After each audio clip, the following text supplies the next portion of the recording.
this lesson, you're going to learn how to match different characters at a single position by using regular expression character sets.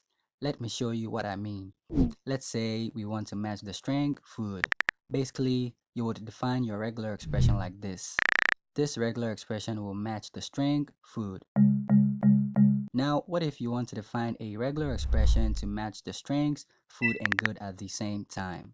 In this case, you have to use the square brackets to group the characters F and G when you define the regular expression.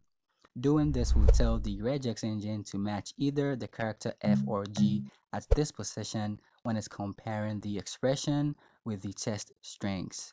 Since the lowercase characters O, O, D is common in both strings, this expression will now match the strings food and good.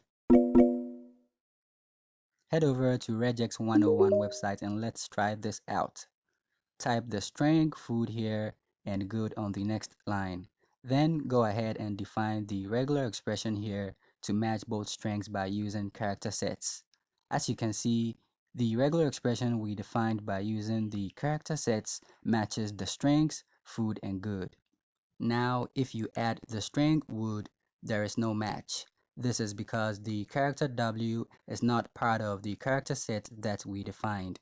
If you now add W to the existing character set, there is a match. Now, this approach will work. However, what if you have a lot of characters that you need to match at a single position? Your character sets will quickly become too long. Luckily, regular expressions allow you to specify a set of characters without needing to list all of them out. So join me in the next lesson and learn how you can define character ranges.